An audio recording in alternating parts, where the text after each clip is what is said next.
président, mais également coordonnateur Mafou. Ñu ngi leen di sant ñu ngi leen di gërëm et lii nii je pense que c'est une occasion également d'interpeller ki nga xam ne moom mooy madame le sous-préfet pour que les acteurs communautaires et tous autres acteurs territoriaux, puisque dañuy daje la question de protocole ñu mën ko partager ba nit ñi comprendre ko bu baax a baax problématique la et je pense que la dernière fois bi ñu ma dajeeg yow ci conférence la ci cité municipale bañ la joxee kàddu ba pare ne après dañu maa bëgg a jox kàddu ma ne leen de waaw madame le sous-préfet day yóbbaale li nga xam ne moom mooy sama kàddu donc ñu comprendre ko noonu fépp fu sous-préfet nekk fépp fu préfet nekk fépp fu gouverneur nekk ñeneen ñi yore ay rang yore ay grade dañuy nekk ci seen ron ndax yoon moom moo dogal ne fu mu teewal nañ fa ministre fu ñu teewal nañ fa président de la république et ñooñu ci hiérarchie protocolaire bi effectivement yemuñu ak ñun bien qu'on soit des élus nationaux di leen sant di leen gërëm ci li nga xam ne moom mooy taxawaay bi mais également sant gërëm bailleur bi nga xam ne moom moo leen accompagner am na ay problème la mais ay solution la également autour des problèmes et la problématique jeunesse dafa yàgg ak àdduna parce que dafa am lenn loo xam ne lu nature la nature parce que c'est des questions psychologiques c'est des questions biologiques physiologiques et ci biir cadre boobu yëpp des mutations yoo xam ne ça crée une dynamique humaine ndaw am lenn loo xam ne spécificité la waaye ak loolu ñu bàyyiwaat xel rek ne on a besoin d'accompagner les jeunes tout autant qu'ils sont des acteurs concernés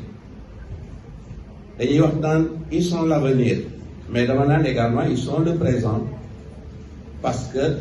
ñu ngi ci li nga xam ne moom mooy la synthèse générationnelle ndax loolu nature humaine la ñii dañuy juddu ñii di màgg di dem di màgget stade yooyu yëpp boo koy yër ci wàllu diine sax yàlla ci boppam moom moo lay wax ne la stade yii moom mooy effectivement yiy def mutation nature humaine ba muy dem àgg ci màgget mu ne la ci màgget boobu y a des gens qui seront frappés de sénilité danañ naax ba delluwaat ci li nga xam ne moom mooy stade ñu di leen jàppee sax lu mel ni ay liir yooyu yëpp la muy tekki moom mooy il y a un environnement également autour de ces dynamiques naturelles yoo xam ne ce sont effectivement des dynamiques dans un environnement qui est un environnement social, culturel, religieux. Faut pas l'occulter. Bari na lu ñuy wax autonomisation des jeunes, autonomisation des femmes, autonomisation. Mais ce sont des concepts qui sont brandis à travers le monde, concepts yoo xam ne également day niitu ay réalités culturelles, religieuses, sociales. boo jëlee tubaab buy màgg nekk ci mutation nekk ci adolescent mu ngi calculer 18 ans di ko compter naan 18 ans yooyu moom may sama autonomie moo may sama indépendance damay génn sama kër baay. Ce n'est pas le propre de nos sociétés fii dañuy ànd nga am 18 ans toog sa kër baay am sax activité génératrice de revenus di ñëw di andi kër baay léeg-léeg nga dem ba autonome ci wàllu wi nga xam ne mooy finance nga ne damay toog sama kër bàyyi ne la espace a ngi ni tabaxal nga tabax toog. Ce sont des réalités culturelles, ce sont nos traditions, c'est notre identité africaine, c'est notre identité sénégalaise. Yooyu dañ ko war a bàyyi xel, da ngeen ko war a bàyyi xel mais attention, il y a des dynamiques yoo xam ne àdduna mu ngi ci évoluer, il y a des concepts yi àdduna di évoluer, mais également tey comme ni ko autorités yi waxee, nous avons aujourd'hui à travers son identité sénégalaise, son identité africaine, loo xam ne c'est une vision souverainiste bi wane ne la Senghor doon wax enracinement et ouverture léegi dañ bëgg a dugg ci li koy concrétiser, quitter le cadre théorique pour wane ne dans ce rendez-vous-là avec le monde, nous avons à recevoir du monde, mais nous avons également quelque chose que nous allons donner au monde. Nous avons effectivement une affirmation identitaire boo xam ne dañ ko war a def. Donc distinction boobu en tant que ay jeunes war ngeen koo gën a bàyyi xel bu baax a baax a baax. Et dans le cadre de ces plateformes-là, il y a d'autres plateformes boo duggee en milieu scolaire ñu ngi lay wax gouvernement scolaire yi, mais en milieu scolaire on a des CGE ak ñi nga xam ne ñoom ñooy parents yi. Créer la connexion entre élèves yi seen gouvernement scolaire yi ak ñi nga xam ne ñoom ñooy CGE yi ak APE yi dana tax ba la ñuy wax ci déficit ci wàllu communication ci biir famille yi mu mën daal di résorber wu un tout petit peu à travers établissement yi nga xam ne moom mooy établissement scolaire yi. Là également dafay am lenn loo xam ne dina ko sauver. Tey xam nañ ne ci sunu aada am na li ñuy woowee yedd, am na li ñuy woowee diisoo, am na li ñuy woowee laaye biir. Pourtant dans l'Occident parfois et même dans le milieu politique boo duggee ci li nga xam ne moom mooy laaye biir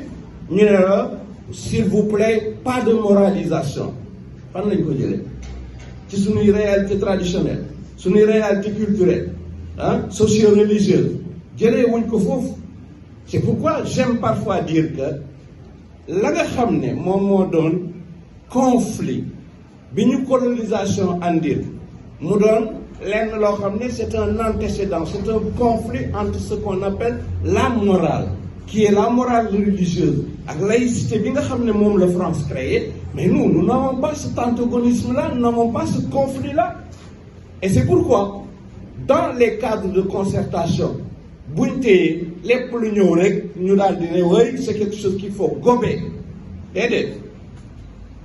na am fenn foo xam ne dañuy distinguer wu, dañuy démarquer wu, tout en choisissant ce qu'il y a de profit, ce qu'il y a de meilleur chez l'autre. Ñu toog ci li nga xam ne moom mooy le meilleur chez nous. Loolu moom moo taxoon sànq bi may nuyoo ak yéen ma ne leen les principes, les valeurs qui fondent li nga xam ne moom mooy sunu société africaine yi, sunu société sénégalaise, loolu nañ ko continuer di convoquer, nañ ko continuer di fouiller. Loolu moom moo ñuy yóbbu ci axe bii nga xam ne moom le président de la République Bassirou Diomaye Faye wax ci li nga xam ne mooy vision 2050 bi, mooy